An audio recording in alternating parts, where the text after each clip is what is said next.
नमस्कार. श्री स्वामी समर्थ. जय जय स्वामी समर्थ. आजच्या व्हिडिओमध्ये आपण एक अशी शंका दूर करणार आहोत जी अनेकांच्या मनात असते. घरांमध्ये स्वामींची मूर्ती किंवा फोटो नसेल तर सेवा नेमकी कशी करावी, पूजा कशी करावी आणि मूर्तीशिवाय स्वामींची भक्ती कशी होईल, ही समस्या सोडवण्यासाठी आज मी सविस्तर मार्गदर्शन करणार आहे.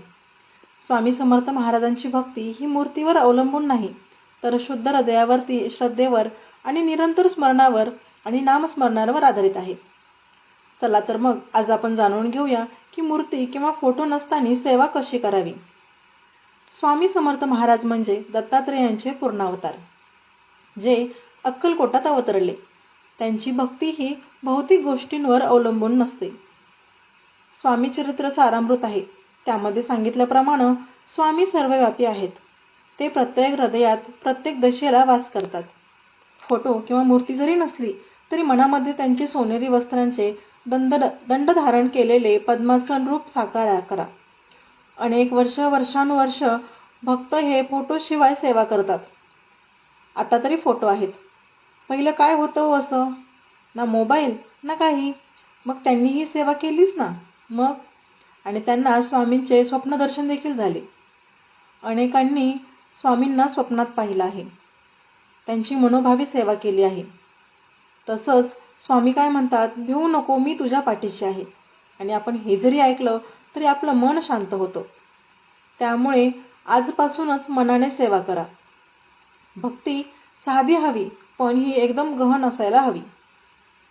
बहुतेक नवीन भक्त म्हणतात, मूर्ती नाही तर पूजा कशी करावी, नैवेद्य कशाला दाखवू. पण स्वामींना साधी भोळी भक्ती आवडते. पूर्वीच्या काळात फोटो, कॅमेरा नव्हता, तरीही भक्त मनाने जप, चरित्र वाचन करत राहायचे. मूर्ती नसणे ही अडचण नाही, कारण स्वामी म्हणतात, मी सर्वत्र आहे. आपण इंटरनेटवर अनेक अनुभव आहेत, ज्यात भक्त सांगतात की फोटोशिवाय जप केल्याने संकटे देखील दूर झाली आहेत. तुमची शंका असेल की फोटो अपूर्ण राहील, मग नाही. मनाची एकाग्रता आणि सत्यता हेच तर खरं मुख्य आहे. म्हणून ही अडचण सोडवा आणि सेवा सुरू करा.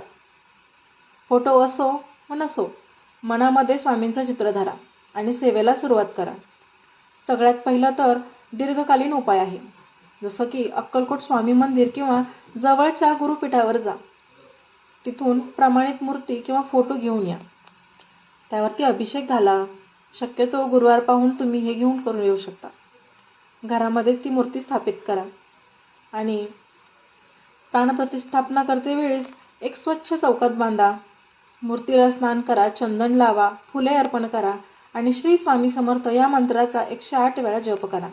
मूर्तीला अभिषेक घाला. आता हे झालं सोपी असा उपाय.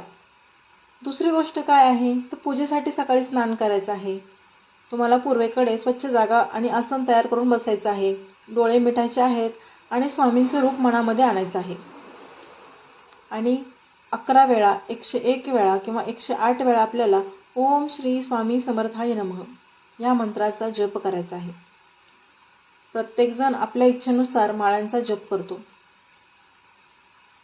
हेतू काय असतो तर श्वासांवर नियंत्रण असायला हवं आणि मनामध्ये स्वामींवरती भक्ती असायला हवी. आणि त्याच ठिकाणी तुम्हाला नैवेद्यामध्ये दूध, गूळ, फळं, लाडू काहीही असेल ते तुम्हाला द्यायचं आहे. तुम्हाला जर वाटत असेल की आपण नैवेद्य असा खाली कसा ठेवावा, तर तुमच्या देवाऱ्यामध्ये ठेवला तरीही चालेल. पूर्वेकडे वाटीमध्ये तुम्ही नैवेद्य ठेवा. पूर्वेकडे उभे राहूनच तुम्ही हे सर्व करायला पाहिजे. कोणतेही धार्मिक कार्य असो, शुभ कार्य असो, पूर्व आणि पश्चिम ह्या 2च दिशा शुभ मानल्या जातात. स्वामी तुमचा नैवेद्य नक्की स्वीकारतील आणि तुम्ही मनोभावे केलेली पूजा देखील स्वामी नक्की स्वीकारतील. आता ह्या 2 गोष्टी झाल्या. सगळ्यात पहिली म्हणजे काय तर जवळपास जो मठ असेल त्याच्यामध्ये तुम्हाला जायचं आहे. दुसरं म्हणजे तुम्हाला नामस्मरण करायचं आहे. ज्यावेळेस तुम्ही पूजा करणार आहात त्यावेळेस तुम्हाला हे नामस्मरण करायचं आहे. आता तिसरी गोष्ट कोणती आहे, जेव्हा तुम्ही सकाळी उठता, सकाळी उठल्याबरोबर तुम्हाला तारक मंत्राची 1 माळ म्हणायची आहे किंवा ऐकायची आहे. या प्रकारे देखील तुम्ही सेवा करू शकता. रोज झोपण्यापूर्वी आणि सकाळी उठल्याच्या नंतर तुम्हाला तारक मंत्र म्हणायचा आहे. त्यासोबतच तुम्हाला स्वामींची दुसरी सेवा जर करायची असेल तर सगळ्यात महत्त्वाची सेवा म्हणजे गुरुचरित्र, स्वामी चरित्र पारायणाची. छोटेसे अध्याय आहेत, 21च अध्याय आहेत आणि तुम्ही ते 7 दिवसांमध्ये नक्की पूर्ण करू शकता. खरं तर आपण जर स्वामी चरित्र सारामृत अध्याय जर करायला घेतले तर एका दिवसामध्ये 2 ते 3 तासामध्ये ते पहिल्या वेळेस होऊ शकतात. परंतु भक्त काय करतात, रोज एका किंवा 1 किंवा 2 अध्यायांचं वाचन करतात आणि 7 दिवसांमध्ये ते पूर्ण करतात. ही नित्यसेवा असते. भजन, गायन, त्यांचा मंत्रजप हे सगळं जरी आपण केलं तरीही स्वामींपर्यंत आपली भक्ती नक्की पोहोचते. मूर्ती नसली तरी आपण स्वामींची अशा प्रकारे भक्ती करू शकतो. तुम्हाला जर ही माहिती आवडली असेल तर मला कमेंटमध्ये नक्की सांगा आणि तुम्ही कोणत्या पद्धतीने पूजा करतायत हे देखील मला नक्की कळवा. धन्यवाद मंडळी. भेटूया पुढच्या व्हिडिओमध्ये. तोपर्यंत नमस्कार. श्री स्वामी समर्थ, श्री स्वामी समर्थ, श्री स्वामी समर्थ.